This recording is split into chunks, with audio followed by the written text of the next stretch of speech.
നമസ്കാരം. ഷെക്കീന ബിഗ് ഡിബേറ്റിലേക്ക് സ്വാഗതം. പാവപ്പെട്ട ന്യൂനപക്ഷ വിദ്യാർത്ഥികളുടെ മേൽ ഒരു ഇടുത്തി പോലെയാണ് ഈ കഴിഞ്ഞ മാസം സർക്കാർ ഒരു ഉത്തരവ് അല്ലെങ്കിൽ ഒരു തീരുമാനം പുറപ്പെടുവിച്ചത്. ഏകദേശം 9ഓളം സ്കോളർഷിപ്പുകൾ, അതിലേക്കുള്ള ഒരു ഫണ്ടിങ് സർക്കാർ വെട്ടിക്കുറയ്ക്കുന്നു. ഈ സ്കോളർഷിപ്പുകൾ സംസ്ഥാന സർക്കാരിന്റെ നിയന്ത്രണത്തിൽ തന്നെയുള്ള സ്കോളർഷിപ്പുകളാണ്. അതിന്റെ കാരണമായി അവർ പറയുന്നത് വലിയ രീതിയിലുള്ള ഒരു സാമ്പത്തിക പ്രതിസന്ധി മൂലമാണ് ഇത്തരത്തിലുള്ള സ്കോളർഷിപ്പുകൾ വെട്ടിക്കുറച്ചത് എന്നാണ്. ഈ സർക്കാർ തോന്നിവാസത്തിന്റെ ഇരകളായി മാറുകയാണോ ന്യൂനപക്ഷ വിദ്യാർത്ഥികൾ? സർക്കാരിന്റെ ഈ ഒരു തീരുമാനം സൃഷ്ടിക്കുന്ന ഈ ഒരു പ്രതിസന്ധി, പ്രത്യേകിച്ച് ന്യൂനപക്ഷ വിദ്യാർത്ഥികൾക്കിടയിൽ ഈ ഒരു തീരുമാനത്തിന്റെ ഒരു പ്രതിഫലനം, ഒപ്പം തന്നെ ക്രൈസ്തവ ന്യൂനപക്ഷത്തെ സംബന്ധിച്ചിടത്തോളം ന്യൂനപക്ഷ ക്ഷേമ വകുപ്പിൽ നിന്ന് കാലങ്ങളായി വളരെ വലിയ രീതിയിലുള്ള നീതി നിഷേധങ്ങൾ നടന്നുകൊണ്ടിരിക്കുന്നു. JB കോശി കമ്മീഷൻ റിപ്പോർട്ട് ഇതുവരെ പുറത്തുവിട്ടിട്ടില്ല. അതിന്റെയൊക്കെ ഒരു പശ്ചാത്തലത്തിൽ സർക്കാർ എടുത്ത ക്രൂരം എന്ന് തന്നെ നമുക്ക് വിശേഷിപ്പിക്കാവുന്ന ഈ തീരുമാനത്തിന് പിന്നിലെ അജണ്ട, ലക്ഷ്യങ്ങൾ, അതിന്റെ ഒരു ഇമ്പാക്ട്, ഈ വിഷയങ്ങളാണ് ഇന്ന് ബിഗ് ഡിബേറ്റിൽ ഇന്ന് ചർച്ച ചെയ്യുന്നത്. ഇന്ന് ഈ ചർച്ചയിൽ നമ്മോടൊപ്പം ചേരുന്നു സാമൂഹ്യ നിരീക്ഷകൻ അമൽ സിറിയക്, ഒപ്പം തന്നെ അഡ്വക്കേറ്റ് ശ്രീ ജസ്റ്റിൻ പള്ളിവാതിക്കൽ. ഇവർ രണ്ടുപേരും പ്രത്യേകിച്ച് 80-20 എന്ന അനീതി നിറഞ്ഞ ആ ന്യൂനപക്ഷ സ്കോളർഷിപ്പുകളുടെ ആ ഫണ്ടിങ്ങിന്റെ വിതരണത്തിലെ ആ ഒരു അന്യായം തിരുത്തി കുറിക്കുന്നതിൽ വലിയ രീതിയിലുള്ള നിയമ പോരാട്ടം നടത്തി വിജയം വരിച്ച വ്യക്തിത്വങ്ങളാണ്. രണ്ടുപേരെയും ഈ ചർച്ചയിലേക്ക് സ്വാഗതം ചെയ്യുന്നു.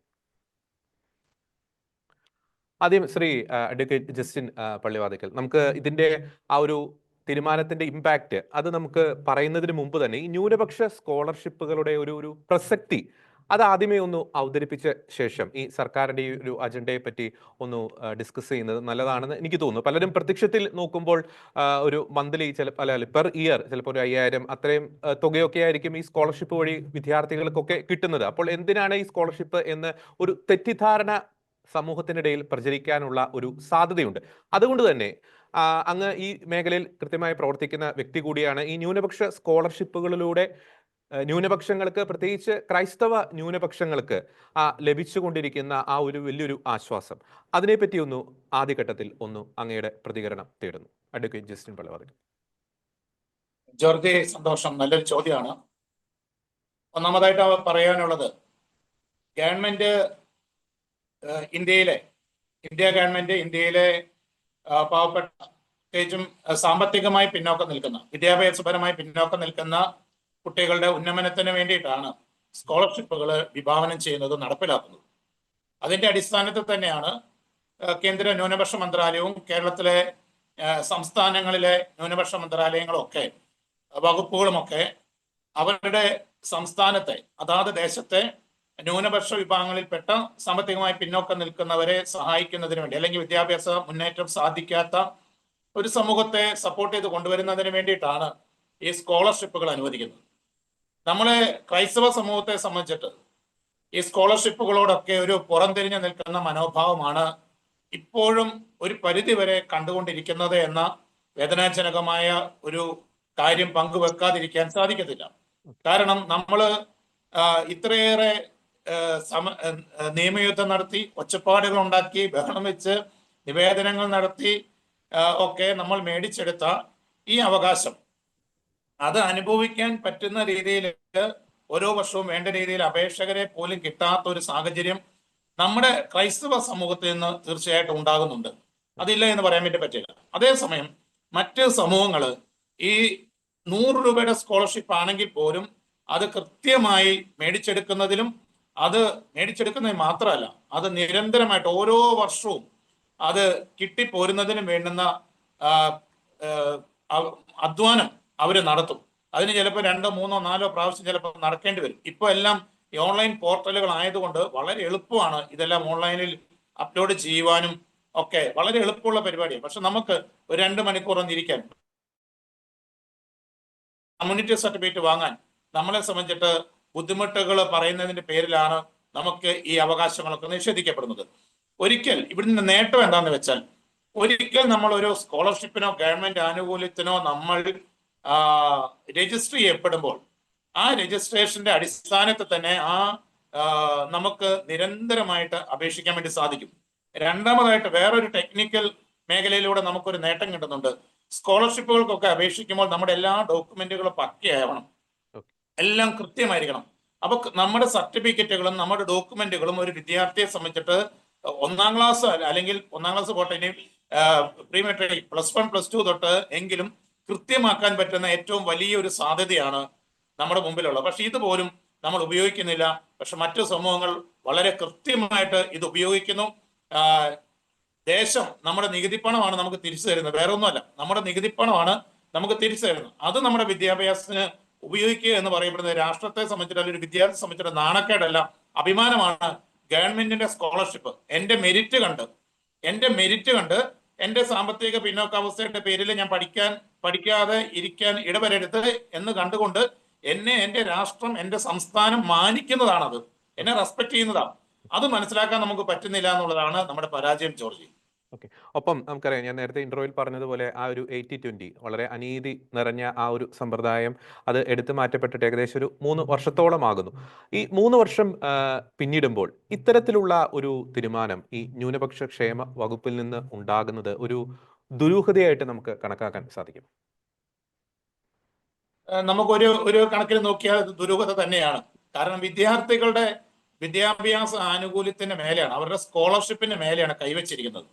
അപ്പൊ ഒരു ദേശത്തെ, ഒരു രാഷ്ട്രത്തിന്റെ നിലനിൽപ്പ് തന്നെ ആ ദേശത്തിന്റെ കുട്ടികളും യുവതി-യുവാക്കന്മാരും, നമ്മളങ്ങനെയാണല്ലോ പറയുക, രാഷ്ട്രത്തിന്റെ ഭാവി വാഗ്ദാനങ്ങളാണല്ലോ പറയുക.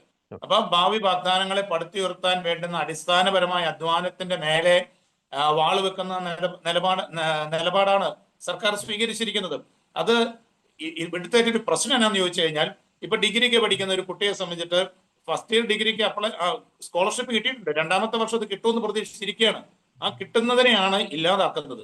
അപ്പൊ പെട്ടെന്നുള്ള കിട്ടുന്ന ഒരു അറിയിപ്പാണ്. ഇനി അടുത്തൊരു പ്രശ്നം, ഇത് 1-2 അല്ല, സംസ്ഥാന സർക്കാർ നൽകുന്ന അല്ലെങ്കിൽ സംസ്ഥാന ന്യൂനപക്ഷ ക്ഷേമ വകുപ്പിലൂടെ നൽകുന്ന എല്ലാ സ്കോളർഷിപ്പുകളെയും ഇത് ബാധിച്ചിട്ടുണ്ട്, ഇത് വെട്ടിക്കുറച്ചിട്ടുണ്ട്. എല്ലാ സ്കോളർഷിപ്പുകളിലും ഇത് എണ്ണം കണ്ട് വെട്ടിക്കുറച്ചേക്കാം. അപ്പൊ അത് വിദ്യാർത്ഥികൾ എണ്ണത്തെ ബാധിക്കും. ലക്ഷക്കണക്കിന് ന്യൂനപക്ഷ വിഭാഗങ്ങളിൽ പെടുന്ന കുട്ടികളാണ് സ്കോളർഷിപ്പിനൊക്കെ ഓരോ വർഷവും അപ്ലൈ ചെയ്യുന്നത്. പ്രത്യേകിച്ചും ഈ ന്യൂനപക്ഷ കേസിലെ വിധിക്കൊക്കെ ശേഷം ക്രൈസ്തവ സമൂഹത്തിൽ നിന്നും മറ്റ് ന്യൂനപക്ഷ വിഭാഗങ്ങളിൽ നിന്നുമൊക്കെ ശക്തമായ രീതിയിൽ അപേക്ഷകരുണ്ട്. ആ അപേക്ഷകര് ഒക്കെ നിൽക്കുമ്പോൾ 10,000-കണക്കിന് അപേക്ഷകൾ വരുമ്പോൾ അതിനകത്ത് വെറും 200 പേരെ 300 പേരെ മാത്രം പരിഗണിക്കുന്ന രീതിയിലേക്ക് പോകുമ്പോൾ ഉണ്ടാകാവുന്ന ഒരു എന്താണ് അതിന് പറയുക? കാരണം ഇത്രയും ഈ അപേക്ഷിച്ച ആളുകളും അപേക്ഷിച്ച വിദ്യാർത്ഥികളും മുഴുവൻ പൊട്ടന്മാരാകുന്ന ഒരു അവസ്ഥയില് അവർ എത്ര ദിവസം, ഒരു സാധാരണക്കാരനെ സംബന്ധിച്ചിട്ട് ഒരു 2-3 ദിവസമെങ്കിലും അവന് പണി കളയണം. അതായത് ഇൻകം സർട്ടിഫിക്കറ്റ് വാങ്ങണം, ജാതി സർട്ടിഫിക്കറ്റ് വാങ്ങണം, കമ്മ്യൂണിറ്റി സർട്ടിഫിക്കറ്റ് ഒക്കെ പോയി വാങ്ങി ഇതെല്ലാം കൊണ്ടുപോയി അപ്ലോഡ് ചെയ്ത് അതിനുശേഷം അതെല്ലാം മേടിച്ച് അവർ ഏത് വിദ്യാലയത്തിലാണോ അവിടെ കൊണ്ടുപോയി കൊടുത്ത് ആ അധികാരികൾ ഇത് അപ്ലോഡ് ചെയ്തെന്നുള്ളത് പിന്നീട് ഒന്ന് പോയി വെരിഫൈ ചെയ്യണം. ഇനി അതും അല്ലെങ്കിൽ അവരിത് ഡയറക്ടറേറ്റിലേക്ക്, മൈനോറിറ്റി വെൽഫെയർ ഡയറക്ടറേറ്റിലേക്ക് ഇത് ഫോർവേഡ് ചെയ്യുന്നില്ലെങ്കിൽ ഇവർ തന്നെ അത് വാങ്ങിക്കൊണ്ടുവന്ന് കൊടുക്കണം. അപ്പൊ ഒന്ന് ആലോചിച്ച് നോക്കുക, ഇത്രയും മുടക്കിയിട്ട് ഇത്രയും കഷ്ടപ്പെട്ട് അവരുടെ 2-3 ദിവസത്തെ വരുമാനം പോലും കളഞ്ഞ് ഒരു 1000-1500 രൂപയൊക്കെ മുടക്കിയിട്ടാണ് ഈ സ്കോളർഷിപ്പ് അപേക്ഷ കൊടുക്കുന്നത്. ആ സ്കോളർഷിപ്പ് ഇല്ല എന്ന് പറയുമ്പോൾ ആരെയാണ് നിന്ദിക്കുന്നത് എന്നുള്ളത് നമ്മൾ കാണണം. ഇത് ഗൗരവതരമായ ഒരു കാര്യമാണ്. ഇത് ഒരു സൈഡിൽ ഇല്ലാതാക്കുമ്പോൾ തന്നെ മറു സൈഡിൽ ഇന്നു വരെ ഇല്ലാത്ത രീതിയിൽ ചില പ്രീണന നയത്തിന്റെ ഭാഗമായിട്ട് ഫണ്ടുകൾ, നീതിപൂർവമല്ലാത്ത ഭരണഘടനാ വിരുദ്ധമായ ഫണ്ട് വിഹിതം അനുവദിച്ചു കൊടുക്കുന്നുണ്ട് എന്നുള്ളതും കൂടെ ഇവിടെ നമ്മൾ കൂട്ടി വായിക്കേണ്ടതുണ്ട്. വ്യക്തമാണ്. ശ്രീ അമൽ സരീഖ്, ഈ ഒരു തീരുമാനത്തിന് പിന്നിൽ സർക്കാർ പറയുന്ന ഒരു നിലപാട് അല്ലെങ്കിൽ ഒരു കാരണം എന്ന് പറയുന്നത് സാമ്പത്തിക പ്രതിസന്ധി എന്നൊരു ന്യായമാണ് അവർ ഉന്നയിക്കുന്നത്. പക്ഷേ ഞാൻ മനസ്സിലാക്കുന്നിടത്തോളം ഈ ഒരു ഫിനാൻഷ്യൽ ഇയറിൽ തന്നെ ന്യൂനപക്ഷ ക്ഷേമ വകുപ്പിന് അലോക്കേറ്റ് ചെയ്ത ഫണ്ടിൽ ഏകദേശം ഒരു 2.5% അടുത്ത് മാത്രമേ അത് ഉപയോഗിച്ചിട്ടുള്ളൂ. കൃത്യമായി പറയുകയാണെങ്കിൽ 2.69% മാത്രം. ഈ 2.69% ആ ഒരു തുക വിനിയോഗിച്ചതാണോ സംസ്ഥാന സർക്കാരിന്റെ കടുത്ത സാമ്പത്തിക പ്രതിസന്ധിക്കുള്ള കാരണം? അമൽ സരീഖ്,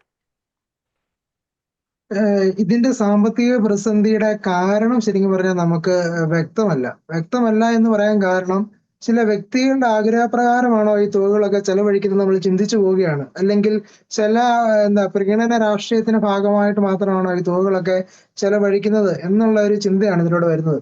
കാരണം എന്താന്ന് പറഞ്ഞു കഴിഞ്ഞാൽ ഈ ഒരു തീരുമാനം എടുത്ത നാളുകളിൽ തന്നെയാണ് നമ്മുടെ മദ്രസ അധ്യാപക ക്ഷേമനിധി എന്ന തലത്തിൽ നിന്നും അവര് നമ്മുടെ ന്യൂനപക്ഷ ധനാരി കോർപ്പറേഷനിൽ നിന്നും 5 ലക്ഷം രൂപയായിട്ട് 2.5 ലക്ഷം അവിടെ വീട് പണിയാനായിട്ട് നൽകിക്കൊണ്ടിരുന്ന ലോൺ തുക 5 ലക്ഷമായിട്ട് വർദ്ധിപ്പിക്കുന്നത്. അത് 5 ലക്ഷമായിട്ട് വർദ്ധിപ്പിച്ചുകൊണ്ട് മാത്രമല്ല, മുൻകാല പ്രാബല്യം എന്നും പറഞ്ഞുകൊണ്ട് കഴിഞ്ഞ തവണ കൊടുത്തിരുന്ന ആൾക്കാർക്കെല്ലാം കൊടുക്കാനുള്ള ഒരു 250ഓളം പേർക്ക് അധികമായിട്ട് അത് അനുവദിക്കാനുള്ള ഒരു സർക്കുലർ ഇറക്കുകയുണ്ടായി. അതോടൊപ്പം തന്നെ 2.5 ലക്ഷം 5 ലക്ഷമായിട്ട് ഉയർത്തുകയൊക്കെ ഉണ്ടായി. അപ്പൊ ഇങ്ങനെ ഒരു ഭാഗത്തെ ന്യൂനപക്ഷ വിഭാഗത്തിന് അവിടെ എന്താ പറയുന്നത് തുക അവിടെ പകുതിയായിട്ട് കുറച്ചപ്പോൾ മറ്റൊരു ന്യൂനപക്ഷ വിഭാഗത്തിന്റെ ഒരു ന്യൂനപക്ഷ എന്താ പറയുന്നത് ഒരു പ്രീണന രാഷ്ട്രീയം എന്ന് തന്നെ നമുക്ക് പറയാം. കാര്യം മദ്രസ അധ്യാപക ക്ഷേമനിധി അല്ലെങ്കിൽ മദ്രസ അധ്യാപകർ എന്ന് പറയുന്നത് ഇസ്ലാം മതം പഠിപ്പിക്കുന്ന അധ്യാപകരാണല്ലോ.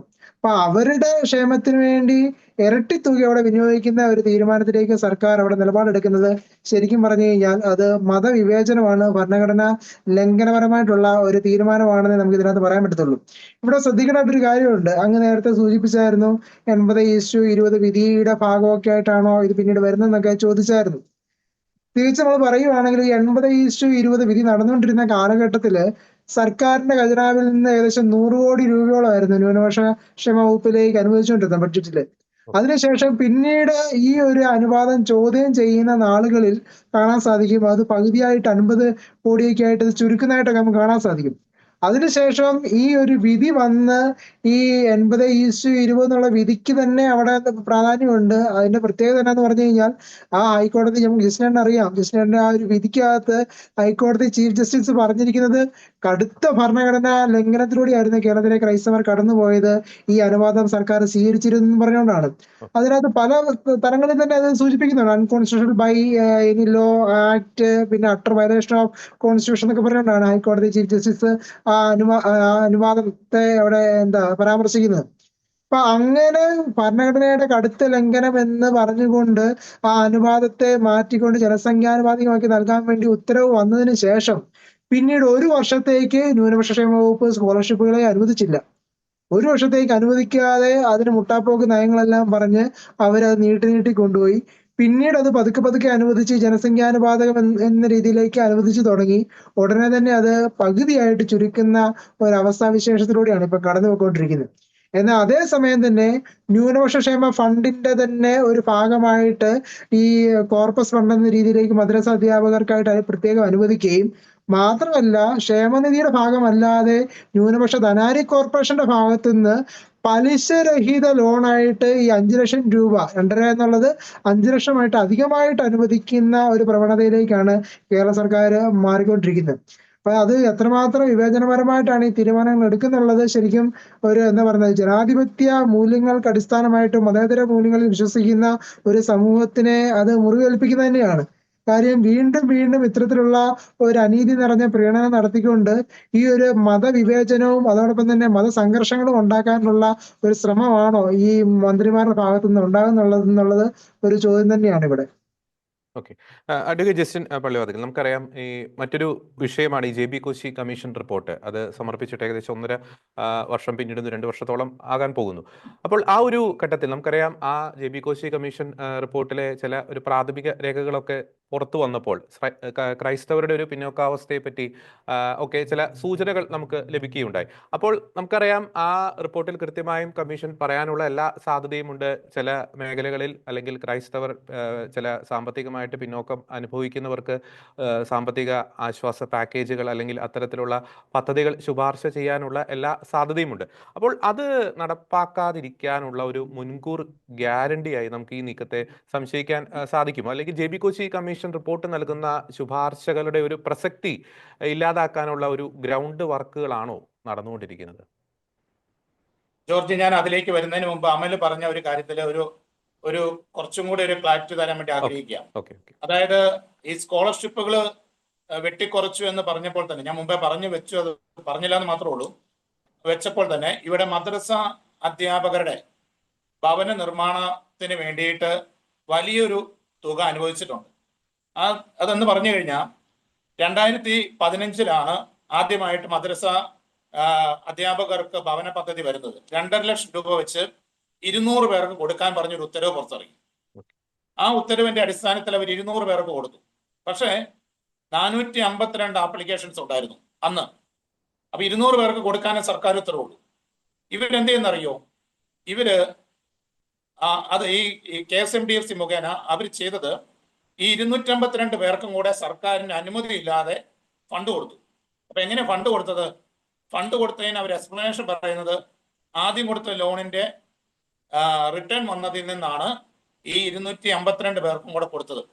അപ്പൊ 252 പേർക്ക് അനധികൃതമായിട്ട് യാതൊരു സർക്കാർ ഉത്തരവും ഇല്ലാതെ 2.5 ലക്ഷം രൂപ വെച്ചിട്ട് ലോൺ കൊടുത്തു. അതിനുശേഷം ഇപ്പോൾ ഈ അടുത്ത ദിവസങ്ങളിൽ ഇറങ്ങിയ ഉത്തരവ് പ്രകാരം നമ്മൾ മനസ്സിലാക്കുന്നത് മദ്രസ ക്ഷേമനിധി ബോർഡ് ന്യൂനപക്ഷ ധനകാര്യ വികസന കോർപ്പറേഷന് മുമ്പിൽ 226 ആപ്ലിക്കേഷൻ കൂടെ വെച്ചു. 226 പേരുടെ അപേക്ഷിച്ചിട്ടുണ്ട്, അവരുടെ ഭവന നിർമ്മാണത്തിന് വേണ്ടി വെച്ചു. ആ 2.5 ലക്ഷം രൂപ 5 ലക്ഷം രൂപ ആക്കണം എന്ന ഡിമാൻഡ് വെച്ചു. എന്നിട്ട് ഇത് ഗവൺമെന്റ് മുമ്പിലേക്ക് വെക്കുക.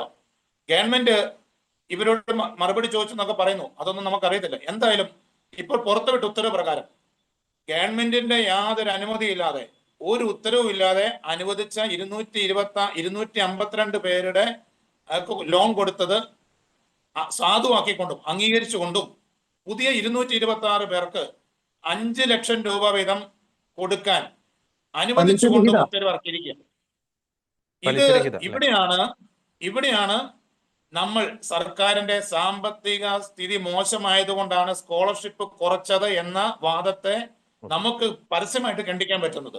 ഇവിടെ ഇത് തീർത്തും നഗ്നമായ നമ്മളെ പല്ലേ കുത്തി കാണിക്കുന്നതിന് തുല്യമായ രീതിയിലാണ് സർക്കാർ ഇവിടെ ചെയ്യുന്നത്. ന്യൂനപക്ഷ ക്ഷേമ വകുപ്പും മന്ത്രിയും അതിന്റെ പുറകിൽ മന്ത്രിസഭ എല്ലാം കൂടെ ചെയ്തുകൊണ്ടിരിക്കുന്നത്. ഇനി എന്നെ ചോദ്യത്തിലേക്ക് വരാം. ജെ ബി കോശി കമ്മീഷൻ സർക്കാർ അടുത്തൊന്നും പുറത്തുവിടുമെന്ന് തോന്നുന്നില്ല. ഇലക്ഷന്റെ സമയമാകുമ്പോൾ എന്തെങ്കിലുമൊക്കെ പറഞ്ഞ് നമ്മളെ പറ്റിച്ച് ചിലപ്പം അതിന്റെ ഒരു കരടോ എന്തെങ്കിലുമൊക്കെ നമ്മളെ ഡ്രാഫ്റ്റ് ഒക്കെ ഒന്ന് കാണിച്ച് നമ്മളെ ഒന്ന് സൂപ്പിക്കാൻ വേണ്ടി ഒരു ശ്രമം നടത്താനാണ് സാധ്യത. നമ്മൾ ജാഗരൂകരായിരിക്കണം.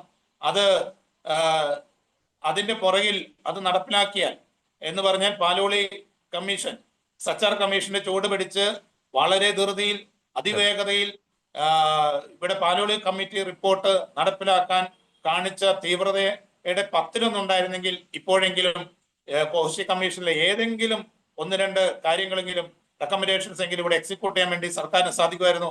നമുക്ക് ഉറപ്പാണ് സർക്കാർ അത് നടപ്പിലാക്കാൻ വേണ്ടി ഉദ്ദേശിക്കുന്നില്ല. സർക്കാർ അത് നടപ്പിലാക്കാതിരിക്കുന്നതിന് വേണ്ടി നമ്മുടെ ശ്രദ്ധയും നമ്മുടെ വിഷയങ്ങളുമെല്ലാം മാറ്റിവിട്ടുകൊണ്ട് നമ്മളെ മറ്റു വിഷയത്തിലേക്ക് ശ്രദ്ധ കേന്ദ്രീകരിക്കാൻ വേണ്ടിയുള്ള നീക്കമായിട്ട് വേണം ഇതിനെ കാണാനെന്നുള്ളതാണ് എൻ്റെ ഒരു പക്ഷം. ഓക്കെ, ശ്രീ അമൽ ശ്രീക്, മറ്റൊരു ആസ്പെക്ട് കൂടി നമ്മൾ ചർച്ച ചെയ്യുമ്പോൾ ഈ ന്യൂനപക്ഷ ക്ഷേമ വകുപ്പ് നമ്മൾ പലപ്പോഴും ചർച്ച ചെയ്തൊരു സംഗതിയാണ്. ആരുടെ ക്ഷേമത്തിന് വേണ്ടിയിട്ടാണ് പ്രവർത്തിക്കുന്നത് എന്ന ചോദ്യം നിരന്തരം അത് അന്തരീക്ഷത്തിൽ ഉയരുന്നുണ്ട്. പലപ്പോഴും ഈ ന്യൂനപക്ഷ ക്ഷേമ വകുപ്പ് ന്യൂനപക്ഷങ്ങളുടെ ഒരു പ്രശ്നങ്ങളും ഒക്കെ ആയിട്ട് ബന്ധപ്പെട്ട് പല യോഗങ്ങളൊക്കെ വിളിക്കുമ്പോൾ അതിലെ ഒരു പാർട്ടിസിപ്പേഷൻ അതൊരു അസ്വാഭാവികമായിട്ടുള്ള ചില പാറ്റേൺ നമുക്ക് അതിൽ നിന്നും ദർശിക്കാൻ സാധിക്കുകയില്ലേ? അത് അറിഞ്ഞോ അറിയാതെയോ ആണോ സംഭവിക്കുന്നത് നമുക്കറിയത്തില്ല. പക്ഷേ അതിൽ ഒരു പാർട്ടിസിപ്പേഷനിൽ തന്നെ പല വീഡിയോസും പല പിക്ചേഴ്സും ഒക്കെ പുറത്തു വരുമ്പോൾ അതിൽ ഒരു അസ്വാഭാവികത നമുക്ക് കൃത്യമായിട്ടും മനസ്സിലാക്കാൻ സാധിക്കും. എന്തുകൊണ്ടാണ് അങ്ങനെ സംഭവിക്കുന്നത് അമൽ ശ്രീക്? തീർച്ചയായിട്ടും ഒരു അസ്വാഭാവികതയുണ്ട്. കാര്യം അതിന്റെ തുടക്കം എന്ന് പറയുന്നത് ഈ വകുപ്പ് ഇന്ന് വരെ PSCക്ക് വിട്ടിട്ടില്ല ഇവര്. അതായത് ന്യൂനപക്ഷ ക്ഷേമ വകുപ്പ് പ്രവർത്തിച്ചു തുടങ്ങിയിട്ട് വർഷങ്ങളേറെയായി, പതിറ്റാണ്ടുകളായെന്ന് വേണമെങ്കിൽ പറയാം. ആ രീതിയിൽ നിൽക്കുന്ന ഈ വകുപ്പ് ഇതുവരെയും PSCക്ക് വിടാതെ താൽക്കാലിക നിയമനങ്ങളിലൂടെ തങ്ങൾക്ക് ഇഷ്ടമുള്ളവരെ മാത്രം നിയമിച്ചുകൊണ്ടുള്ള രീതിയിലാണ് ഈ വകുപ്പ് മുന്നോട്ട് പോകുന്നത്. അതായത് ഈ വകുപ്പിന്റെ തുടക്കകാലം തൊട്ട് അവസാന കാലഘട്ടം വരെ ഇടയ്ക്ക് പിണറായി വിജയൻ ഒന്ന് ഇടയ്ക്ക് മന്ത്രിയായാൽ ഒഴിച്ചാൽ ബാക്കി എല്ലാ സമയവും മന്ത്രിയായിരിക്കുന്നത് മുസ്ലിം മന്ത്രിമാർ തന്നെയാണ്. മുസ്ലിം ലീഗിന്റെ ഒരു അപ്രമാദിത്വത്തിൽ UDFന്റെ ഭരണകാലത്ത് നടക്കുന്നു.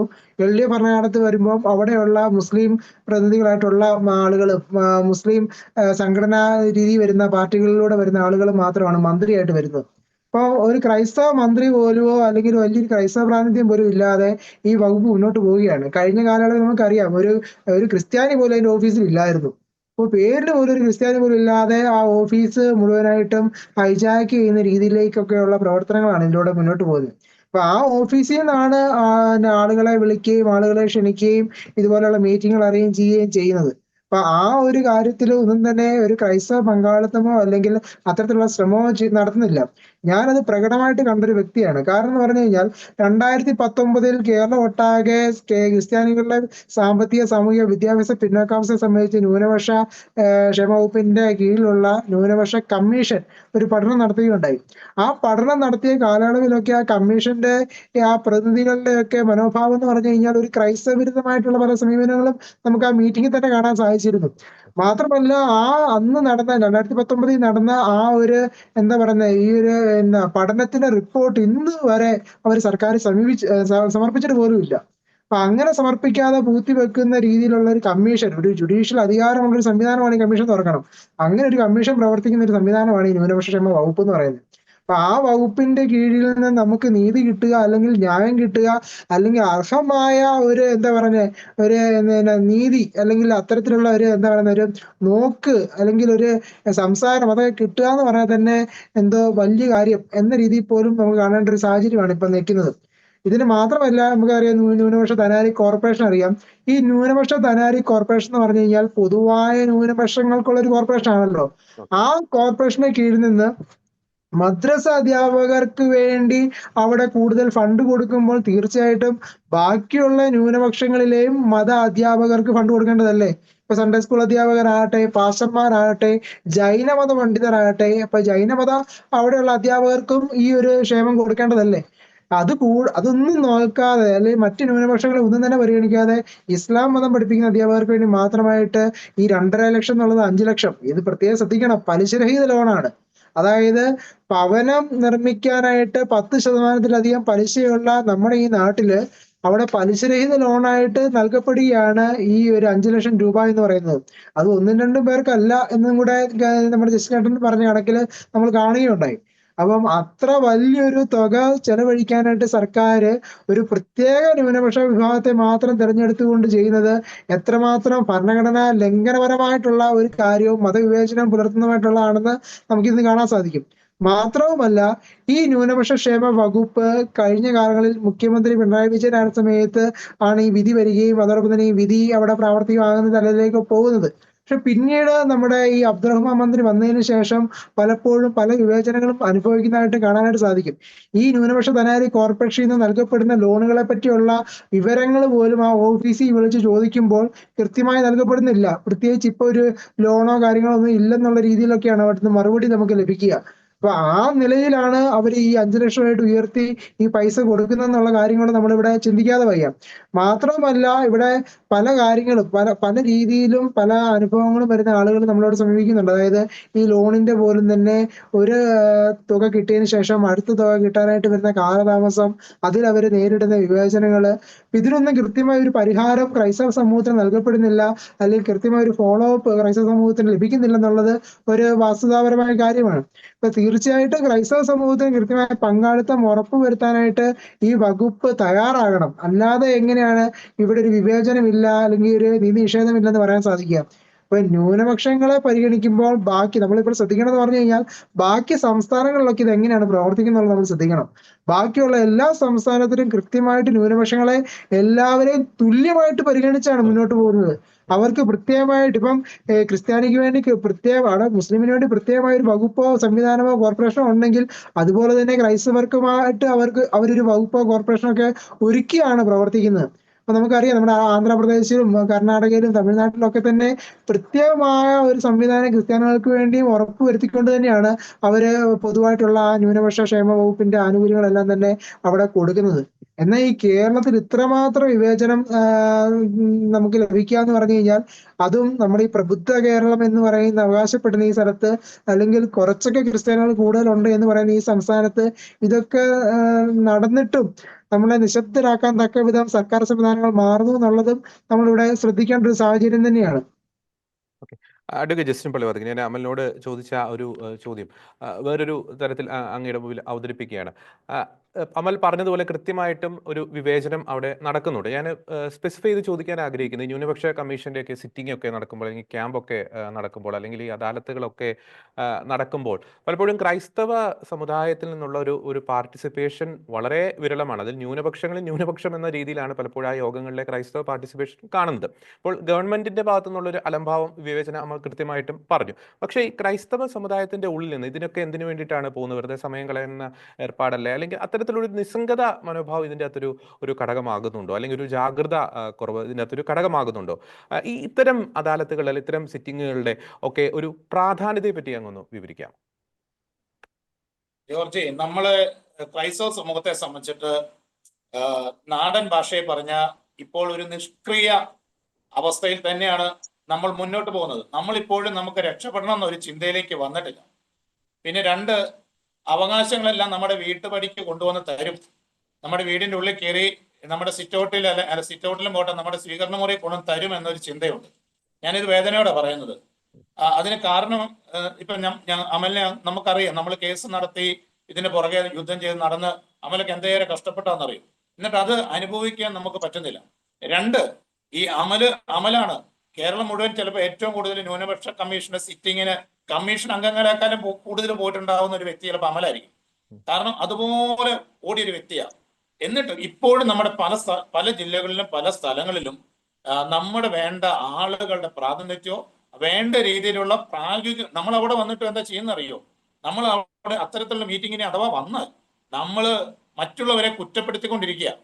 നമ്മൾ അവിടെ വേണ്ടത് എന്താണ്? നമുക്ക് വേണ്ട കാര്യങ്ങൾ കൃത്യമായിട്ട് പോയിന്റ് പറഞ്ഞ് ചോദിച്ച് മേടിക്കാൻ നമ്മൾക്ക് പരാജയപ്പെടുമ്പോഴാണ് ഈ പ്രശ്നം. അവര് തരാൻ തയ്യാറാണ്, ഇനി അതല്ലെങ്കിൽ ചോദിച്ച് മേടിക്കാൻ നമ്മൾ തയ്യാറാകണം. ഇതിന് പകരം നമ്മൾ അവിടെ വന്ന് അവരെ കുറ്റപ്പെടുത്തുക. അത് വേണ്ട എന്നല്ല ഞാൻ പറയുന്നത്, പക്ഷെ അത് അവിടുത്തെ വേദിയല്ല. അവര് നമ്മുടെ പ്രശ്നങ്ങൾക്ക് പരിഹാരം തരാൻ വേണ്ടിയിട്ടും പ്രശ്നങ്ങൾക്ക് വേണ്ടുന്ന നിർദ്ദേശങ്ങൾ തരുന്നതിനൊക്കെ വേണ്ടിയിട്ടാണ്, പരിഹാരങ്ങൾക്കുള്ള നിർദ്ദേശം തരുന്നതിനൊക്കെ വേണ്ടിയിട്ടാണ് അവരവിടെ ഇരിക്കുന്നത്, സിറ്റിങ്ങൾ നടത്താം. ആ സിറ്റിങ്ങളെ ഫലപ്രദമായി ഉപയോഗിക്കുന്നതിൽ നമുക്ക് തീർച്ചയായിട്ടും പരാജയമുണ്ട്, യാതൊരു തർക്കവുമില്ല. അതിന് സംഘടനാ തലത്തിൽ ശരിക്കും അതിനെ ഒരു പാർട്ടിസിപ്പേഷൻ കൊടുത്തുകൊണ്ട് ഓരോ സംഘടനകളിൽ നിന്നും, ഇപ്പൊ ഓരോ രൂപതകൾ തിരിച്ചിട്ടാണേലും ഓരോ സഭകൾ തിരിച്ചിട്ടാണേലും പ്രാതിനിധ്യം കൊടുത്ത് കൃത്യമായി അവിടെ പോവുകയും അതിനകത്ത് ഇടപെടുകയും അവിടെ സംസാരിക്കുകയും ഒക്കെ ചെയ്യുന്ന ഒരു സമൂഹം രൂപപ്പെട്ട് വരണം. കാരണം നമുക്ക് ഇങ്ങനെയുള്ള മീറ്റിങ്ങുകളിൽ പോകുമ്പോൾ അറിയാം, ഇസ്ലാം സമൂഹത്തിൽ നിന്നൊക്കെ കൃത്യമായിട്ട് അവർ ഓരോ കമ്മിറ്റികളെയും പ്രതിനിധാനം ചെയ്തുകൊണ്ടാണ് ഓരോരുത്തർ വരിക. അവർ കൃത്യമായിട്ട് കാര്യങ്ങൾ, മറ്റുള്ളവരെ ഒന്നും കുറ്റം പറയുന്നില്ല, അവരവരുടെ കാര്യം അവതരിപ്പിക്കുന്നു, അവരവരുടെ പോക്കറ്റിലേക്ക് ആ റിസൾട്ട് മേടിച്ചുകൊണ്ട് അവർ പോവുക. ആ കാര്യത്തിലൊക്കെ നമ്മൾ തീർത്തും പരാജയമാണ്.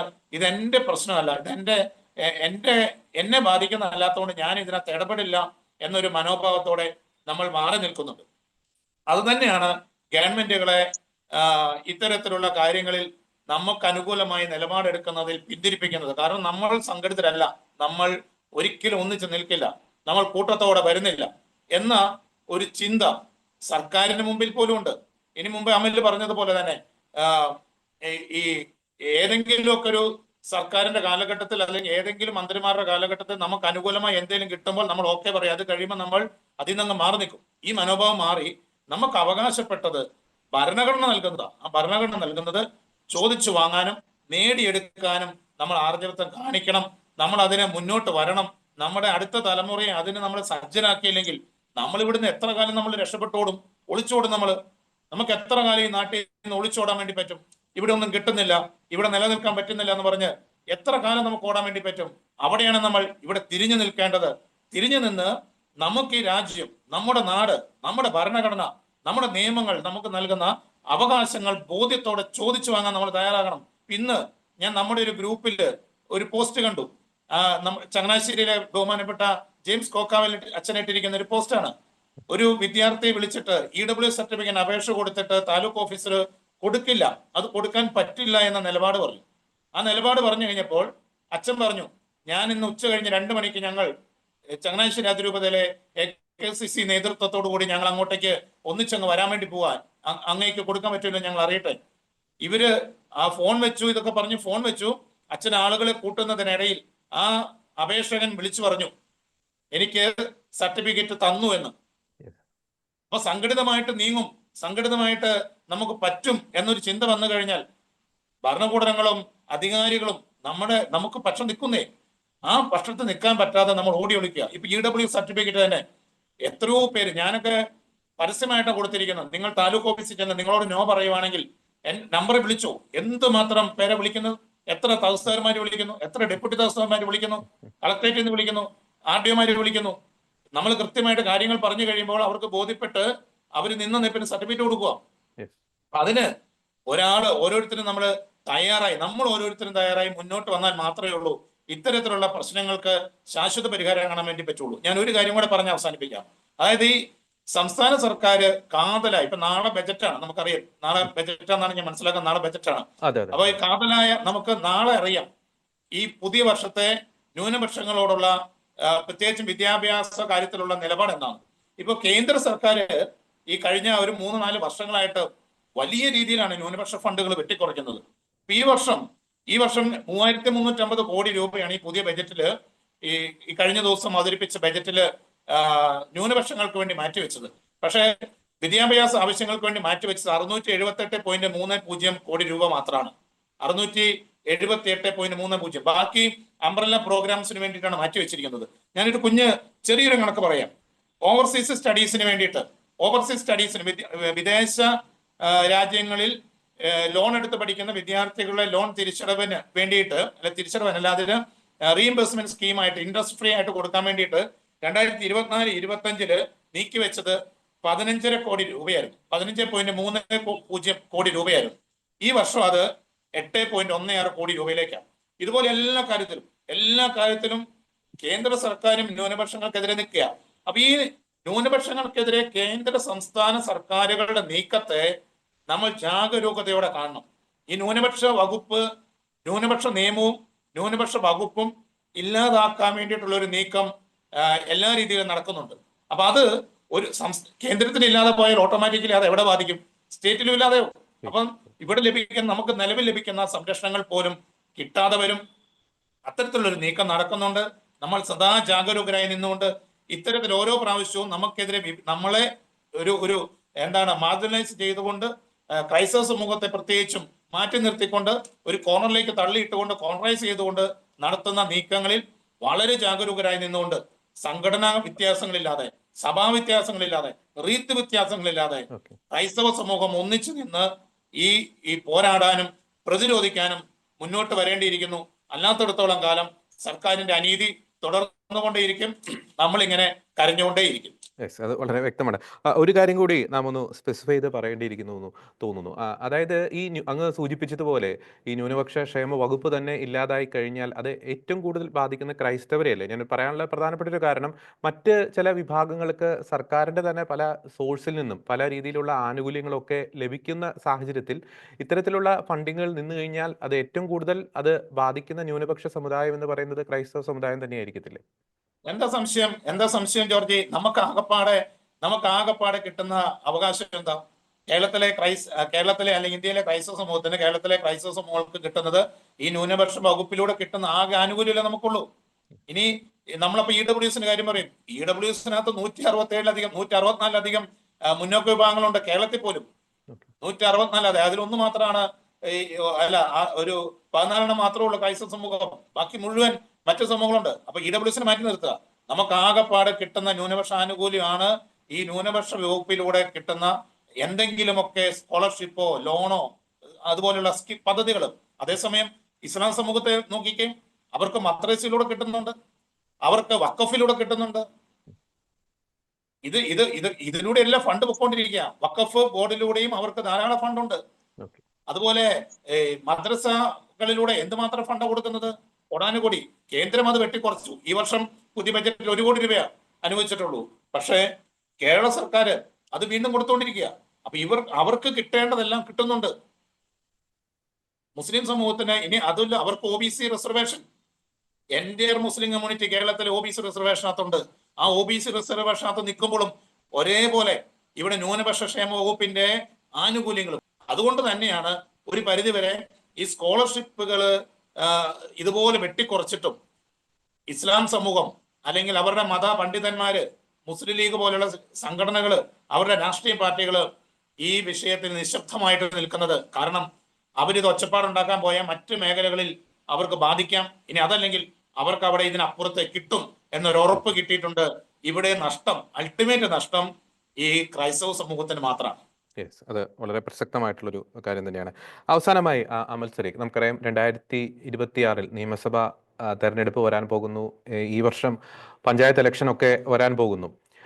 അപ്പോൾ അതിൻ്റെയൊക്കെ ഒരു സാഹചര്യത്തിൽ നേരത്തെ അഡ്വക്കേറ്റ് ജസ്റ്റിൻ പള്ളിവാതുക്കൽ സൂചിപ്പിച്ചു ഈ സംഘടിതമായിട്ട് നിൽക്കേണ്ട ഒരു അതിൻ്റെ ഒരു പ്രാധാന്യം. അപ്പോൾ ഈ എലക്ഷൻ വരുന്ന ഒരു ഘട്ടത്തിൽ ക്രൈസ്തവ സമുദായം സ്വീകരിക്കേണ്ട ഒരു ജാഗ്രത അല്ലെങ്കിൽ മുന്നൊരുക്കങ്ങൾ എന്തൊക്കെയാണ്? ഞാൻ പറയാനുള്ള ഒരു പ്രധാനപ്പെട്ട ഒരു കാരണം എന്ന് പറയുന്നത്, നീറുന്ന പല പ്രശ്നങ്ങളും ഇവിടെ നിൽക്കുമ്പോഴും പല രാഷ്ട്രീയ പാർട്ടികളുടെ ഉന്നത നേതൃത്വത്തിലുള്ളവർ മുഖ്യമന്ത്രി പദത്തെക്കുറിച്ചുള്ള ഇങ്ങനെ തമാശ പറഞ്ഞ് കളിക്കുകയാണ്. നിങ്ങൾ പറഞ്ഞു കഴിഞ്ഞാൽ വേണമെങ്കിൽ മുഖ്യമന്ത്രിയാകാം എന്നൊക്കെ പറഞ്ഞ് തമാശ പറഞ്ഞ് ഇങ്ങനെ കളിക്കുന്ന ചില സ്ഥിതിവിശേഷം, അത് സാദിഖ് അലി തങ്ങളായിക്കോട്ടെ അല്ലെങ്കിൽ കോൺഗ്രസിൽ നിന്നായിക്കോട്ടെ മുഖ്യമന്ത്രി പിണറായി വിജയൻ തന്നെ ആയിക്കോട്ടെ. അപ്പോൾ അങ്ങനെ ആ ഒരു ഘട്ടത്തിലേക്ക് വരെ ചർച്ചകൾ എത്തിയിരിക്കുന്ന ഒരു സാഹചര്യത്തിൽ ക്രൈസ്തവ സമുദായം സ്വീകരിക്കേണ്ട മുന്നൊരുക്കങ്ങൾ, ഒരു ജാഗ്രത, നിലപാടുകൾ എന്തൊക്കെയായിരിക്കണം അമൽ സരീഖ്? ശരിക്കും ചോദ്യങ്ങൾ ചോദിച്ചുകൊണ്ട് തന്നെ ഇതിന് തുടങ്ങണം, അല്ലെങ്കിൽ ഒരു തുടക്കമാകണമെന്നാണ് എനിക്ക് പറയാനുള്ളത്. കാരണം പലപ്പോഴും നമ്മൾ വിചാരിക്കുന്നത് രാഷ്ട്രീയക്കാരാകട്ടെ അവര് തരുന്നത് എന്തോ അവരുടെ മേന്മയാണ് എന്നുള്ളൊരു ചിന്തയിലാണ് പലപ്പോഴും നമ്മുടെ സമൂഹം, ക്രൈസ്തവ സമൂഹമാണെങ്കിലും മുന്നോട്ട് പോകുന്നത്. അതേസമയം നമ്മൾ കൊടുക്കുന്ന നികുതിപ്പണമാണ് ഈ രാഷ്ട്രഭരണത്തിൽ ഉപയോഗിക്കപ്പെടുന്നത്. അതിൽ നിന്ന് നമുക്ക് അർഹമായിട്ടുള്ള ഒരു പങ്കാണ് നമുക്ക് ലഭിക്കുന്നത്. നമുക്കത് നൽകിയില്ലെങ്കിൽ അത് ചോദ്യം ചെയ്യുക, മേടിച്ചെടുക്കുക, നേടിയെടുക്കുക എന്നുള്ള ചിന്താധാരയിലേക്ക് നമ്മുടെ സമൂഹം വളരേണ്ടത് വളരെ അത്യാവശ്യമായിട്ടുള്ള ഒരു കാര്യമാണ്. അതിന്റെ ഭാഗമായി നമ്മുടെ അനീതികളെ ചോദ്യം ചെയ്യാനായിട്ട് മടിക്കരുത്, അത് ചോദ്യം ചെയ്യുക തന്നെ വേണം. ഇവിടെ ഇപ്പോൾ നടക്കുന്നതെന്ന് പറഞ്ഞു കഴിഞ്ഞാൽ രാഷ്ട്രീയക്കാരുടെ അടിമകളായിട്ട് നമ്മുടെ ക്രൈസ്തവ സമൂഹം മാറിയിരിക്കുകയാണ്.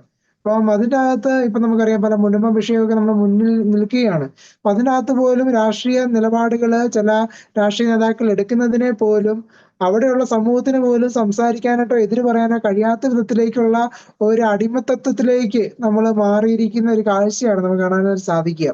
അപ്പം നാളെ ഇതുവഴി എനിക്ക് എന്ത് സംഭവിക്കുന്നു, എന്റെ മക്കൾക്ക് എന്ത് സംഭവിക്കുന്നു ഒന്നും ചിന്തയില്ലാതെ ഇന്നത്തെ താല്പര്യത്തിനോ നാളെ എന്തോ കിട്ടും, അവരിൽ നിന്ന് എന്തോ കിട്ടുമെന്ന എന്തൊക്കെയോ ആഗ്രഹങ്ങളുടെ പേരിൽ മാത്രമായിട്ട് മുന്നോട്ട് പോകുന്ന പോലെയാണ് നമുക്ക് ഇന്നത്തെ ഒരു സമൂഹത്തെ കാണാനായിട്ട് സാധിക്കുക. അതിലുപരിയായിട്ട് നമ്മുടെ സമുദായത്തിന് അർഹതമായിട്ടുള്ളത് നേടിയെടുക്കാനുള്ള ശ്രമം സംഘടനകളിലൂടെയും അതോടൊപ്പം തന്നെ സഭാ സംവിധാനങ്ങളിലൂടെ തന്നെ മുന്നോട്ട് പോകേണ്ടത് അത്യന്താപേക്ഷിതമാണ്. കാരണം ഇന്നുള്ള ശബ്ദം നാളെ ഇല്ല എന്നുള്ളതൊരു യാഥാർത്ഥ്യം തന്നെയാണ്. ഇന്ന് കേരള സമൂഹത്തിലെ ക്രൈസ്തവ ജനസംഖ്യയെ പറ്റിയൊക്കെയുള്ള കണക്കുകളൊക്കെ നമുക്ക് കൃത്യമായിട്ട് അറിയാം. അപ്പം ആ ഒരു കാരണം കൊണ്ട് തന്നെ ഇന്നുള്ള ശബ്ദം നാളെ ഇല്ല എന്നുള്ളൊരു യാഥാർത്ഥ്യം മനസ്സിലാക്കിക്കൊണ്ട് ഇന്നത്തെ അവകാശമെങ്കിലും ഇന്ന് ചോദിച്ചു മേടിക്കാനായിട്ട് ഉള്ള പ്രവണതയിലേക്ക് മാറണം.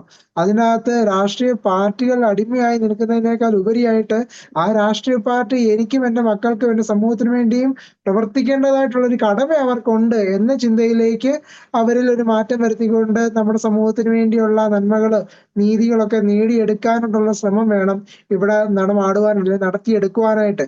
അപ്പം അതിൽ പിന്തിരിഞ്ഞു നിൽക്കാൻ ഒരു പ്രവണത പലപ്പോഴും ചില ഭാഗത്തു നിന്നൊക്കെ ഉണ്ടെങ്കിൽ പോലും അതിനെ നമ്മൾ എന്താ പറയുന്നത് ഒരു അതിജീവിച്ചുകൊണ്ട് മുന്നോട്ട് പോകാനുള്ള ഒരു ധൈര്യം ഈ സമൂഹത്തിന് ഉണ്ടാകേണ്ടത് അത്യാവശ്യമാണ്. കാര്യം പലപ്പോഴും ഭയത്തിൽ ജീവിക്കുന്ന ഒരു സമൂഹമായിട്ട് കേരളത്തിലെ ക്രൈസ്തവ സമൂഹം മാറിക്കൊണ്ടിരിക്കുകയാണ്.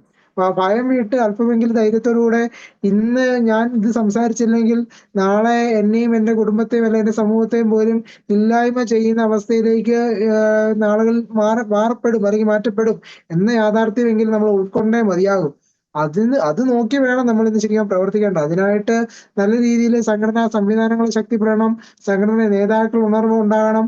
മാത്രമല്ല സഭാ സംവിധാനങ്ങൾ തന്നെ അതിനൊരു പ്രോത്സാഹനം എന്ന രീതിയിലേക്ക് ഒരു പിന്തുണ നൽകിക്കൊണ്ട് മുന്നോട്ട് വരേണ്ടത് അത്യാവശ്യമാണ്.